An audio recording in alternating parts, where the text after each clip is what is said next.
Eu gostaria de levantar uma questão que ainda não foi suscitada pelos outros colegas e que tem a ver com o problema do excesso de liquidez. Nós sabemos que é um problema endógeno e que não é apenas baixando as taxas de juros que ele se resolve.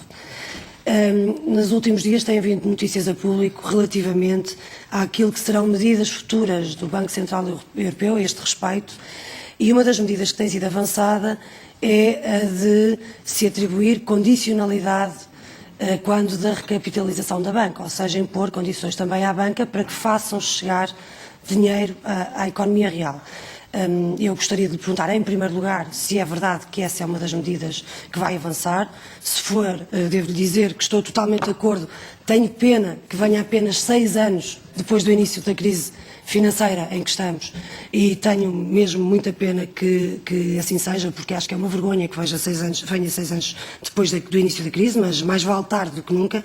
E se vai avançar, em que termos é que se realizará essa condicionalidade, se é por via, por exemplo, do aumento do crédito às pequenas e médias empresas, ou porque via é... Bom, eu certamente estou de acordo quando diz que temos que encontrar uma forma de fazer com que as alterações nas nossas políticas monetárias e taxas de juros sejam transmitidas à economia real.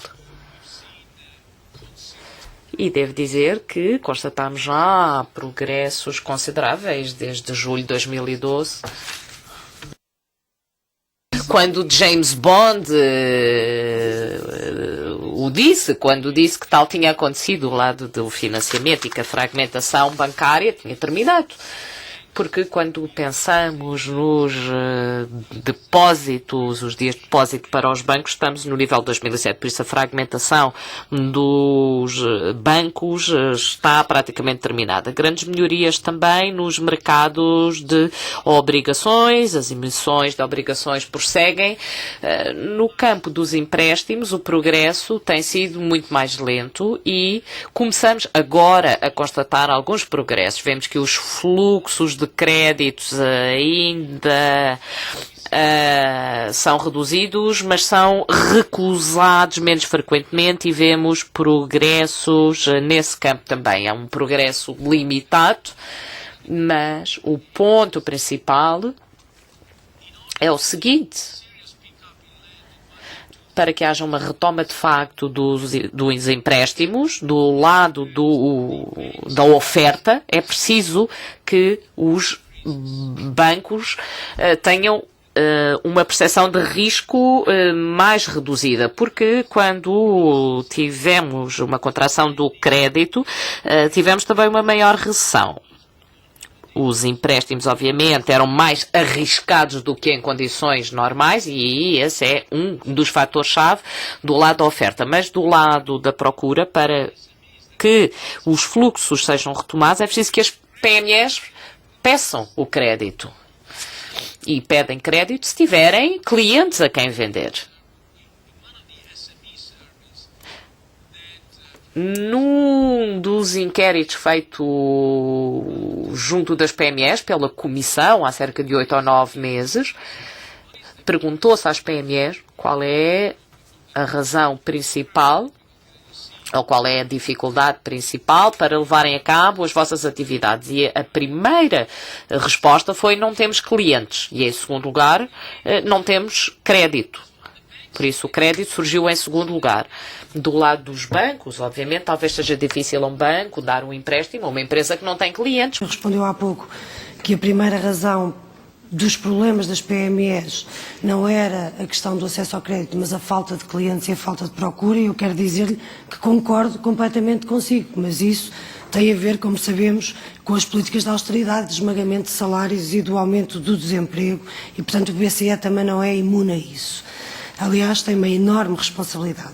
Mas voltando à questão da indissociabilidade do risco bancário e do risco soberano, o que nós sabemos hoje em dia é que no acesso ao crédito, e porque a banca e os soberanos continuam irremediavelmente amarrados, isso significa que as empresas, dependendo dos países onde têm, podem financiar-se a taxas de juros muito diferenciadas. Por exemplo, uma empresa portuguesa que tenha exatamente o mesmo nível de risco que uma empresa alemã tem de pagar mais de 60% para financiar-se, ou seja, uma taxa de juros de 5,7%, ao passo que a empresa alemã, com o mesmo risco, paga 3,6% de juro para se financiar.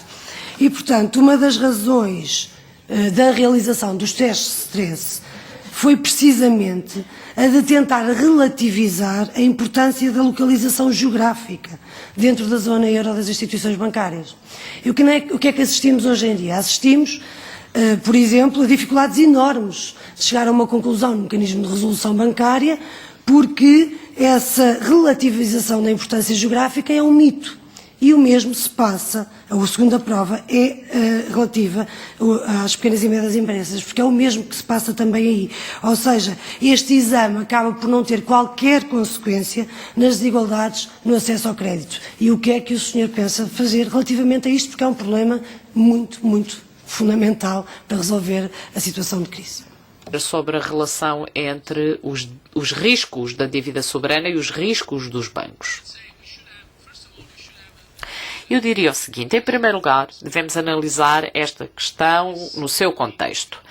Esta ligação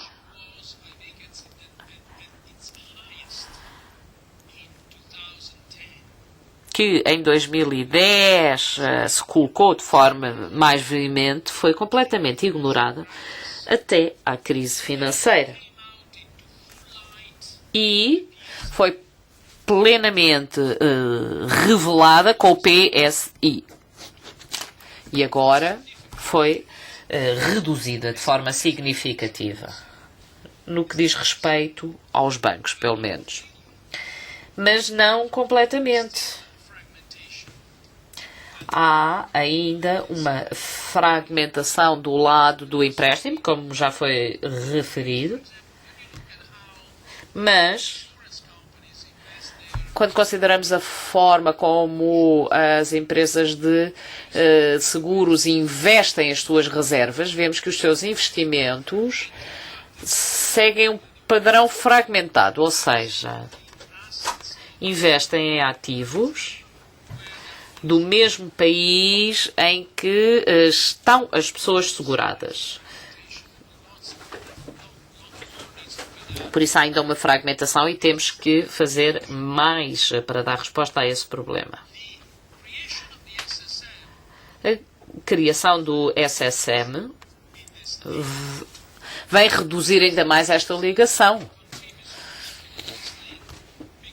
E continua a fazê-lo, porque a avaliação dos bancos na União Europeia será feita por um supervisor comum. Ou seja, vamos ultrapassar os supervisores nacionais e as suspeitas existentes, muitas vezes, de que as supervisões nacionais podem ser contaminadas pelos interesses escondidos do país em questão. Agora, posto isto, uma separação total ou o fim total desta ligação só pode ser conseguido com a criação do SRM, um mecanismo único de resolução, com um backstop, um mecanismo de proteção comum, um mecanismo de proteção que mutualize os riscos a determinada altura.